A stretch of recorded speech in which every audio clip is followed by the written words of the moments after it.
I kickstarted my sabbatical in a train from Amsterdam to Zurich, and next to me there was a girl sitting who had some books opened, and we chatted, and she happened to be a performance artist by the education and upbringing, who all her life had chaos and creativity as a main part, and now she decided to bring in structure and deep theory.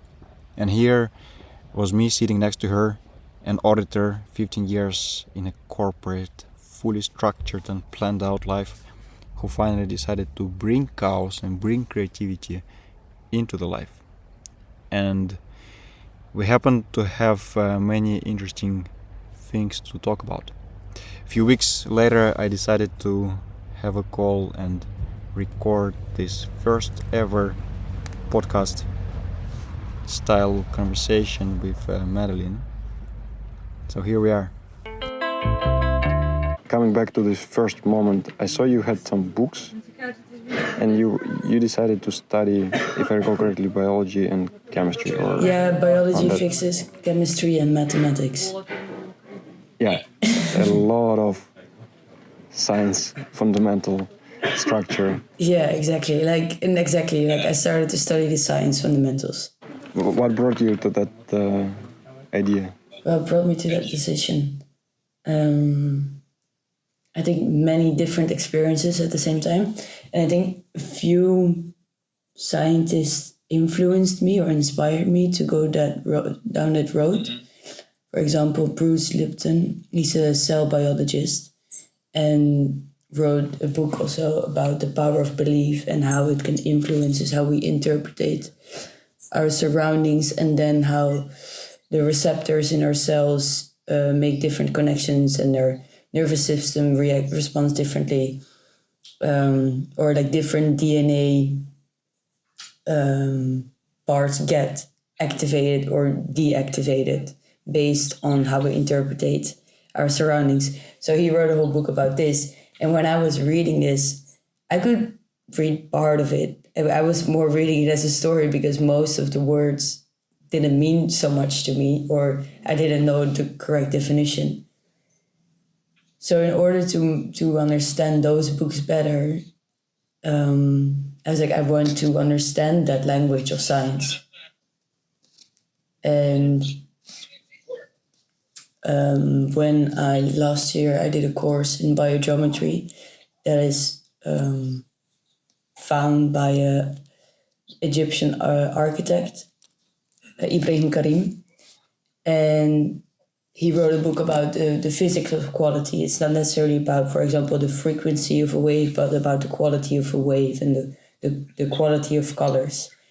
And so all these different people where I was just like, oh my God, like, my mind would just be exploding when I would read about these things. But I knew I was missing my basic knowledge to understand, to build further on this knowledge, but they were exploring already. I recall what you told that you did before that and what you studied before that, like the whole performing art was a lot of doing and just go and perform and do and create, missing some fundamental theory knowledge behind it. And it's actually really interesting because I feel all my life I was studying without really having even motivation to apply it. And then happening to use that knowledge. Okay, let's study economics, corporate finance, who knows when I will use it, but let's study it. And then during work, the knowledge was coming up, of course, in the background. I happen to know it. But then it was theory first and do later. And actually maybe a lot of theory and don't do it while you have opposite. Doing and like, I would like, let's dig deeper here or there. How is it overall with the performance art is very broad, and art is performance is very broad. I think I did like more movement theater. In Ghent, I had some training in Buto, like a woman there. She was a Buto dancer, And so we did a lot on the streets, actually. We did, it was also during COVID, so we performed just on the streets, did our trainings on the street, which breaks all the barriers of how you think you should be moving in the streets or in public. And I think you kind of deconstruct all the social rules that we made, how we sit in a train, how we sit in a square. So I did that as a performance, but also a lot of storytelling. When I was more like 16, 18, I did a lot of poetry, spoken word and poetry in cafes in Amsterdam. Not anymore. Not anymore. Oh, you still do it? Yeah. I think I think when I got back in last year for summer at the Green Room Gallery in Amsterdam, where I did this improvisation kind of spoken word philosophy. Because it was not necessarily. It was kind of stand up, but it was not necessarily funny. It was just a bit like absurd and very contemplative about that moment or what would come up in that moment. I'd love to. Yeah, I love to. You know, it reminded me of, I think the book was Four Agreements by Miguel something, where basically in the opening he says, all right, guys, when we are children, like we have no limitations, we have our own dream, and then society teaches us this society dream, and our adulthood we completely forget our own dreams and keep living someone's dream that society keeps protecting because it's better for society. And sounds like in your education, in your school, you were taught to forget and to break all the perceptions that you got from the society. Is it then the main thing that you get? I think so, because when I was in primary school and high school, it was very classical high school. I was punished a lot. I was writing. I was like, I was the kid who was just in the hallway being punished. You know? And yeah. So I made the decision. I'm not gonna go to university. I don't want to do it. I don't want to be in class anymore. So the only thing what always drawn me was art, because that was like the only place also in our school or the art class where I was allowed to do things. So that's what actually drew me into art school. I think it was more a no to the other university, and it was like, okay, I can actually express myself here, so this is what I will do. I don't know if I would necessarily always have dreamt about becoming a big artist or something. I think it was for me at that moment just a space where I could be myself or explore being myself. And yeah, that's what I did. That's what I did. Yeah. Well, I'm now in Turkey, so it's 1 hour from Antalya. Antalya is a big city. I think they have at least a few million people living there. I mean, the megapolis, cosmopolitan city is right there. But then 1 hour away, it's villages. There's nothing much happening. There are climbers, climbing shepherds, watching their goats. And we were on a hike, and then we saw this not old guy, but maybe in his 50s, 60s, sitting on the hill. I think it's 1 hour walk to any direction to have a first settlement or house. And then he was there with goats, just watching on the beautiful horizon. The sun was still low. It's really warm. You have nice nature.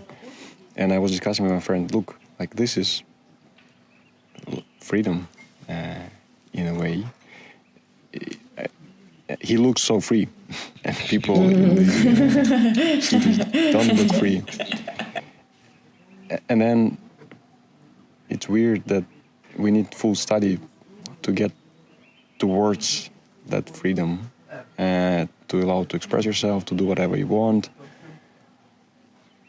Where did you get, after the study, did you feel freer, and where did you go further from that fundament? The funny thing is that I didn't feel free. That is like the whole. No, I think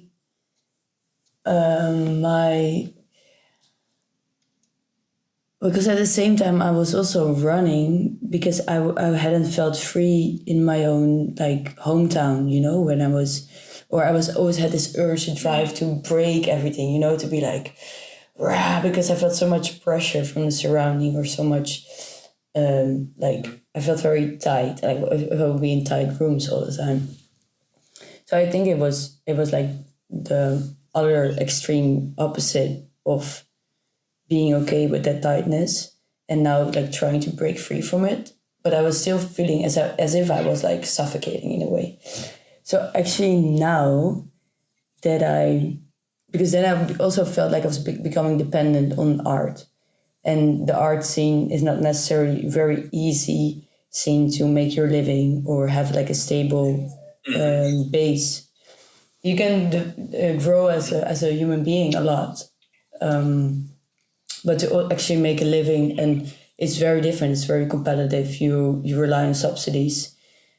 So in that sense, I didn't feel very free, or I felt I had to make production, or I had to wait until someone would give me the golden ticket and give me that exhibition. And now that I actually are studying the basic of science and know that I also have a different path and that I don't rely on neither of them, I feel free. Now that you see the path to use the fundamental knowledge to have the base needs covered. Yeah. And when you say your environment was suffocating you, was it this need to earn and need to get support, or was it something else as well? That you need to get the diploma, and just that someone else was deciding that what I had to do. Like it's expected of you to go study, it's expected to do this, or expected to be in this way, or. And for instance, Marina Abramovic, are they then unique, exceptional examples? You mean that like with their success?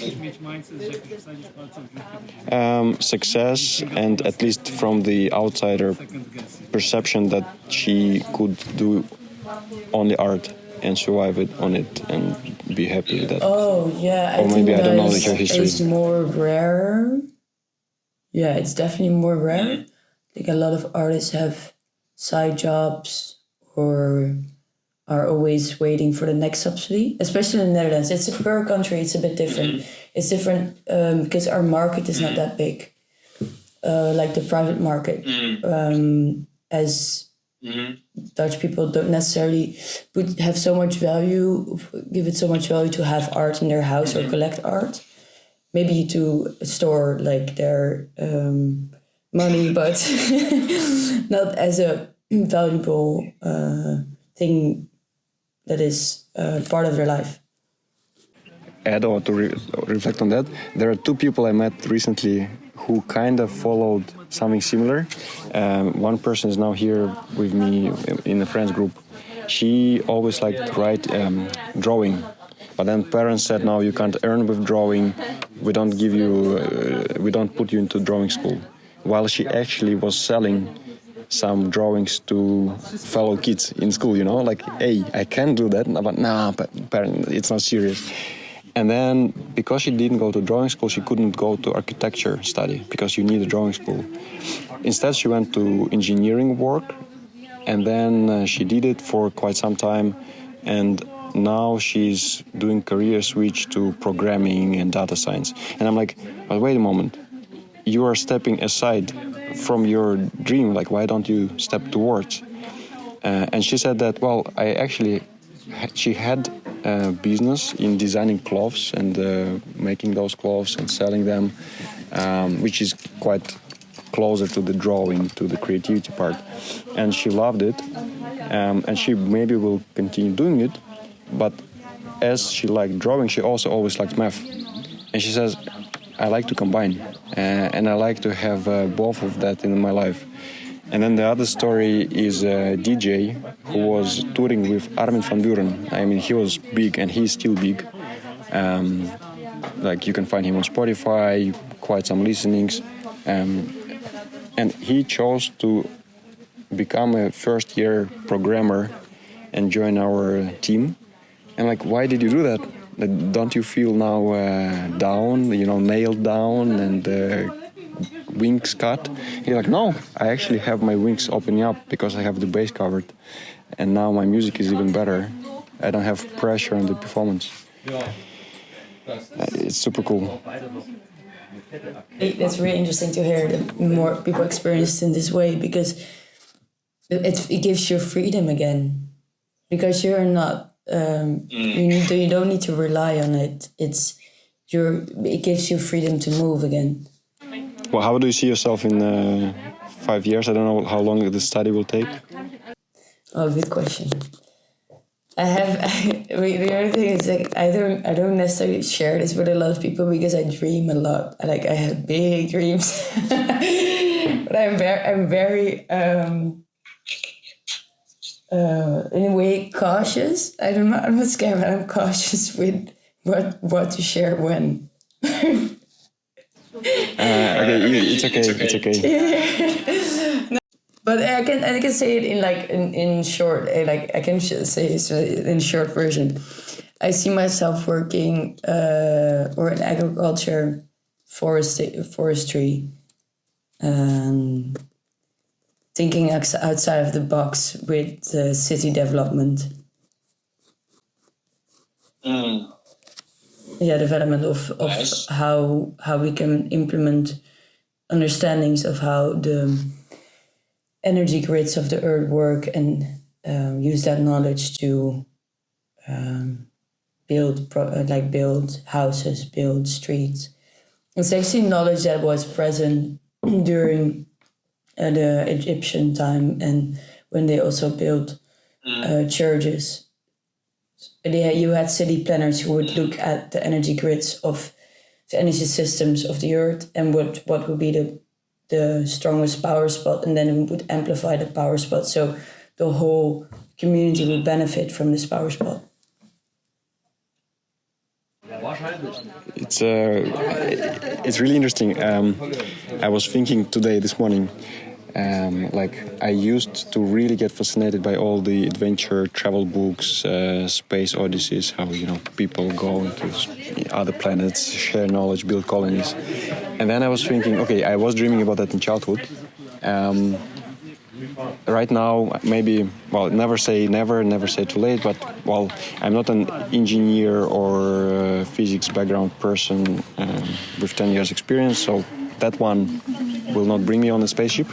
But then what will be needed in 10, 30 years, maybe on Earth or maybe outside Earth, in cross-planetary exploration, to put myself into the shoes of these heroes I had in the childhood, to really become one and be enjoying it, but also being useful for what will be needed.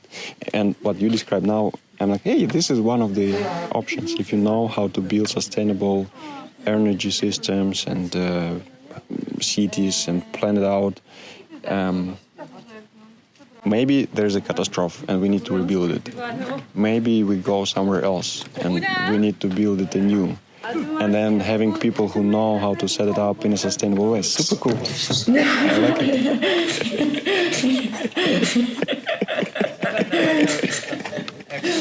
Yeah, it is. It is super cool. It is. And the funny thing is, I can share it with a few people because not a lot of people in my surroundings. It's a very international community who work already with this. So sometimes yesterday I was eating with a friend at the Spanish place, and I started talking about it, and I was like, oh no, okay, it's fine. It's there's a time and place to share certain things. And why do you feel resistance sharing it? I don't feel it's not the resistance, but now maybe to be honest, Also because from my family, there's not a lot of understanding of what I do. It's like, in a sense, understanding of, because I feel the difference when I harmonize like an electromagnetic field in a house. I feel the difference. Like I feel the difference when I switch on my Bluetooth and switch off my Bluetooth. I feel a difference in my body. So for me, it's not necessary. I don't need all the results or proof to know that it works, because I sense a very big difference. But for other people, it's like what I do seems a bit like abracadabra. Because they don't have a sensory perception of what is different. On that one, there was one thing I wanted to also like revisit from our conversation in the train, about that performance that you did and the what was happening there as performance progressed, because it does link to what you say now about sensing that the environment changes and that there is something. Are you okay to share it? Yeah, the performance with the hearts, or which performance? Yeah. When people were coming, and then the new group was coming, and that's a good example.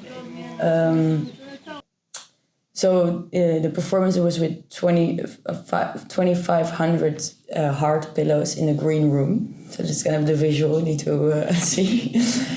And people would come and it would be like 20, 25 people. And they would sit in the pillows. And my whole idea was to extend that moment of the release, the release of worries, the release of whatever they did in their day.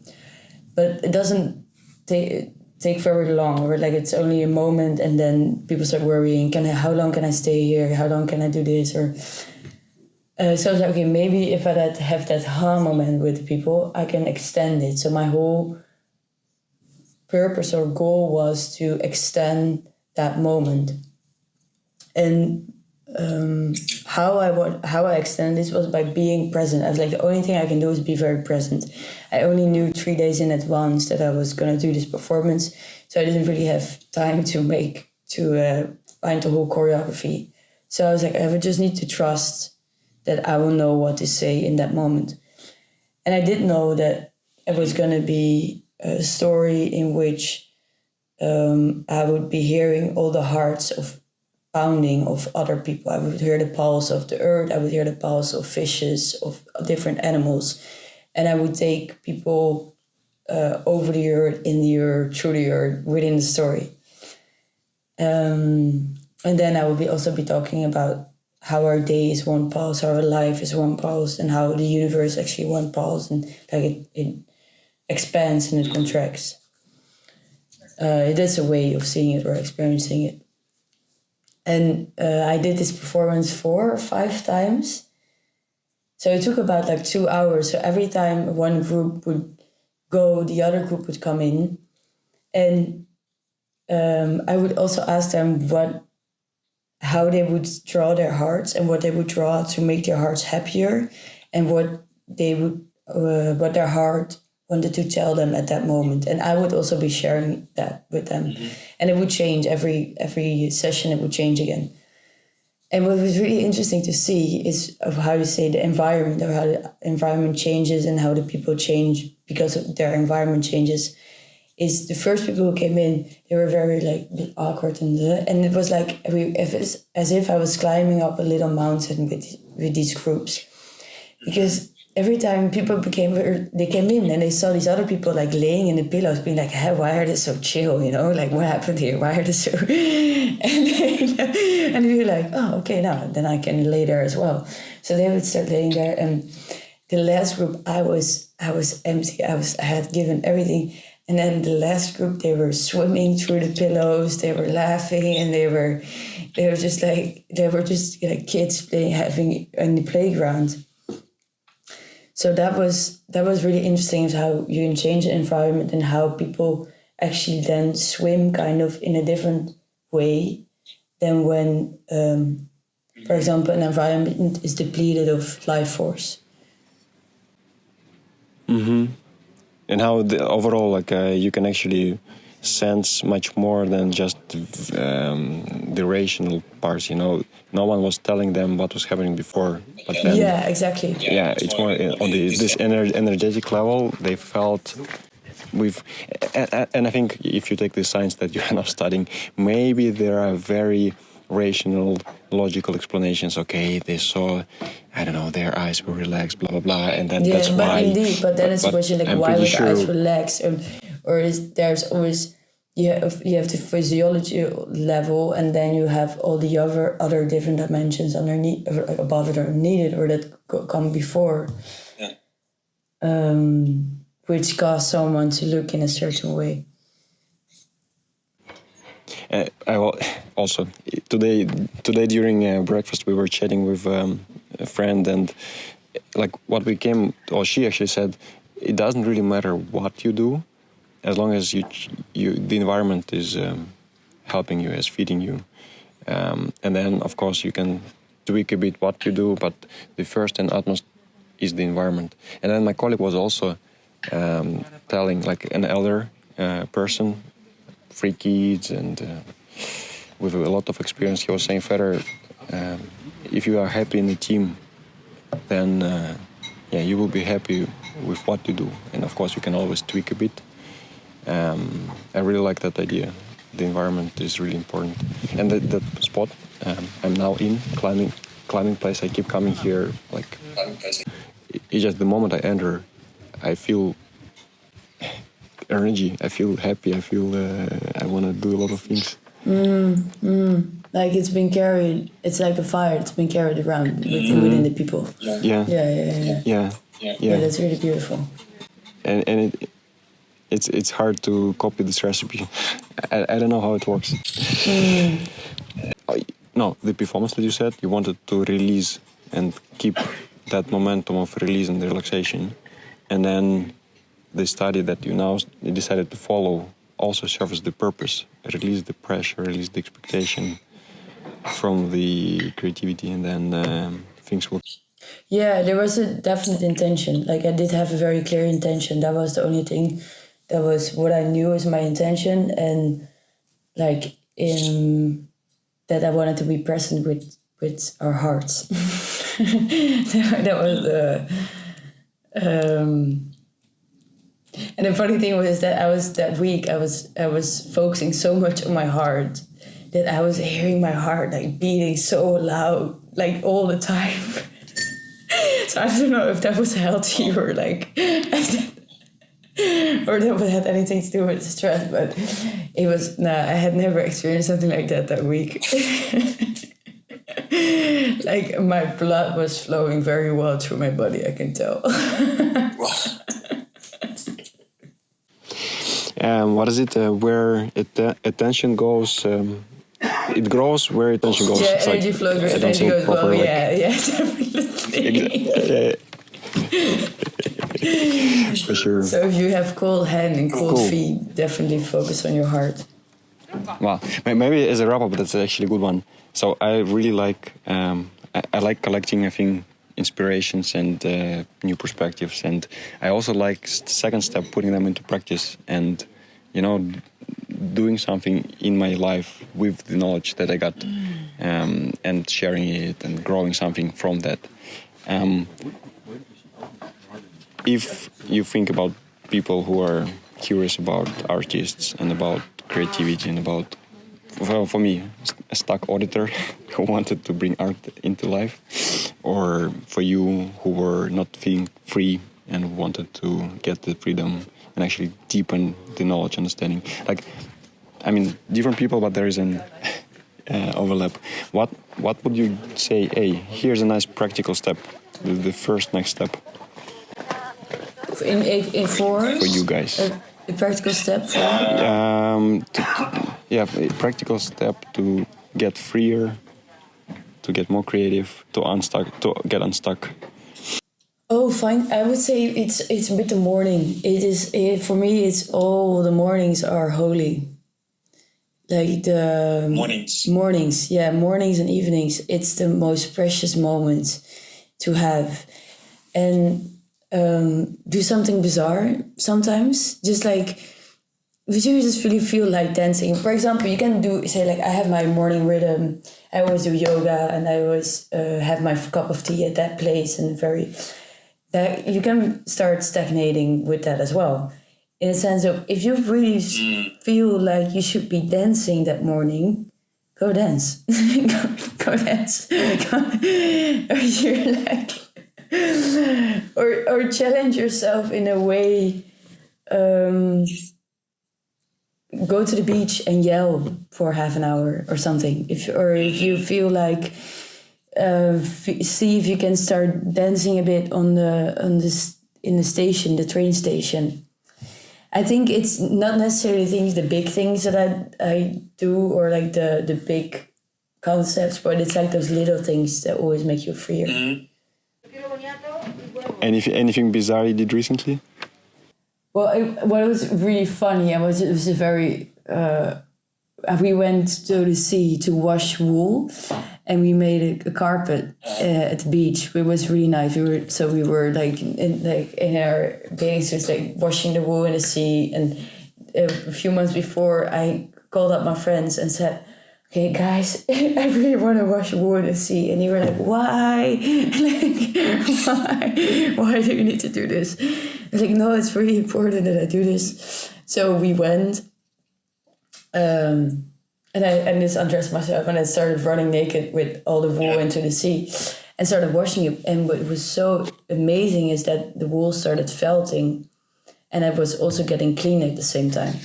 And I'm not saying run around naked, then you're free. That's not what I mean. That's not about what I'm saying.